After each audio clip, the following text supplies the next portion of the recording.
Let's dive into the next tidbit from Matt Moore, Action Network, mentioning the Charlotte Hornets, who are worried about losing Bridges this offseason. The Sixers, one of the teams expected to have interest in Miles Bridges. Meanwhile, the Hornets are known to be fans of Bulls restricted free agent to be Patrick Williams if they can't retain Bridges in his free agency. Yeah. So, are we worried about the Hornets snaking Patrick Williams away with a fatter offer sheet than the Bulls are comfortable paying, Pat? Do we not care?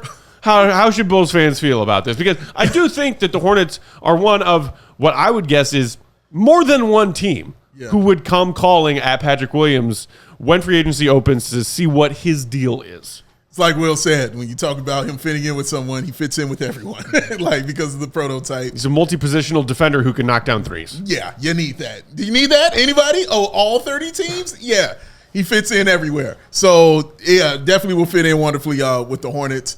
I think you're right, man. I think they're not going to be the only team to be coming and giving him an offer. Detroit, Houston, OKC, like especially those young squads, and of course, Charlotte's a young squad, are going to be after a guy like Patrick Williams. So I think I still think they're going to keep him. I still think the Bulls are going to hold on to him. But it's going to be interesting to see what money is going to be offered because they're going to come after him. Like this is going to happen. So I'm interested to see how the Bulls feel and also how Patrick feels about it. I don't think he hasn't strike me as a guy who wants to leave or go anywhere else. But Lars in the comments pointing out money talks. P-Dub is from the Charlotte area. Yeah. They got other Charlotte guys on that team, Grant Williams and Seth Curry. It's true. All that is true. But, we'll see what he values. You know what I mean? But, money talks in the end. And we'll see if he wants to go home or if he wants to stay here and continue with the Bulls. But I do think the Bulls will definitely be matching whatever offer the team throws out there. And that is the big question with just like some of the other moves that I think have to take place in order for them to get to that point. Because I agree with you. Like, it's not just the Hornets, who I do think make a lot of sense on the basketball court, where you've got, LaMelo Ball, the 6th pick, who maybe they take a guard. They've been linked to guys like Reed Shepherd and Stephon Castle. You've got Brandon Miller. You put in Patrick Williams at the power forward spot. You got Mark Williams at the 5. Like, that's a really nice young core. And the opportunity to add guys who are age 22, like coming off of their rookie contract, it's very rare to do that. I mean, the Bulls did it with Lonzo Ball a couple of years ago when they signed him and did that sign and trade with the Pelicans. And it was like a really rare opportunity to get a guy who was a high draft pick at age 23 or whatever he was at the time. Yeah. That's a really rare thing. I think it's really valuable to a lot of teams, and especially teams with cap space who are young and up and coming. So Hornets, I think, make a lot of sense. Obviously, as we talked about, he is from the Charlotte area, and I would imagine, like just like anybody else, like playing for the hometown team would be pretty appealing. So would that light a fire under his ass finally?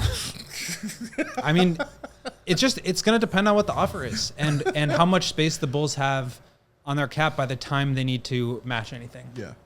And so I think the best course of action with Patrick is quickly acting on an extension, get that done before he gets there. Yeah. Hopefully it's obviously for a amount of money that you can feel pretty comfortable with, but like I would not be surprised at all if teams are throwing him $22 million a year. And now you've got some questions to answer because, again, if you can't trade Zach and you want to bring back DeMar, like you can't do all three of those things. And you have to really seriously consider what the options are at that point, because I think we all know like the tax is out of the question. So how do you bring back guys, stay out of the tax?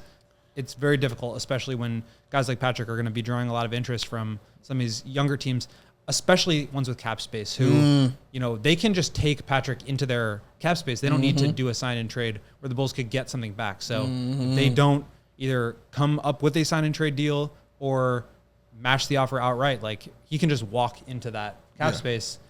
See ya, fourth overall pick out the door. Bulls in a Flex takes in the comments saying, please take Pat off her hands. He's a spineless jellyfish. Oh, man. Ooh. As opposed to all those jellyfish floating around with really rigid spines in them. Oh, man. I've seen so many. Bobby saying, we do care about P. Will. Bring him back for one last hurrah and then maybe yeet him. Are the kids saying yeet to mean trade now? What's going on? Yeah. Yeet can mean anything. Okay. I mean, but it's usually that's what's up. Okay. Well, but he is suggesting bring him back for one last hurrah. I'm assuming that means like what you want the qualifying offer like timeline, because Will, you said that pretty much is almost impossible as far as the likelihood of what happens with Pat this summer. Guys who accept the qualifying offer are trying to get to free agency because they don't see a long-term deal with the team that they currently play for or other offers out there from other teams. Patrick's going to have offers out there for other teams. So that's like, we were talking about the qualifying offer as like a placeholder for how much money we think would be on the cap for next year. But I think it's going to be much more than that. Right now, his qualifying offer is like $12.9 million. I could see him getting anywhere from like 15 to 22. So let me ask this then. We know the Bulls are in the dilly of a pickle. Woo! Where My favorite kind of pickle. Oh man, delicious.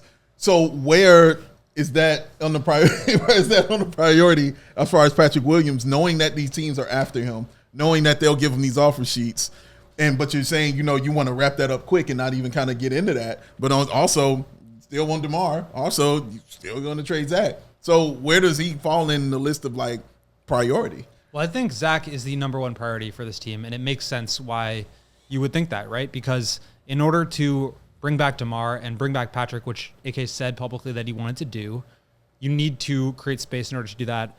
Trading Zach or trading Vooch and waiving and stretching Lonzo are like really the only two ways to do that.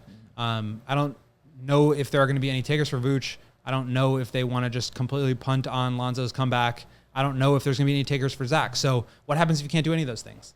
That's the question. That's where you have to decide between like Patrick and DeMar or either of those guys, because you might at that point just have to be stuck with Zach.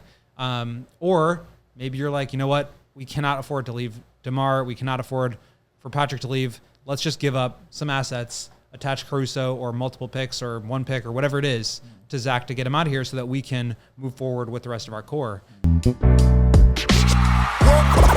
all silly like the mayor.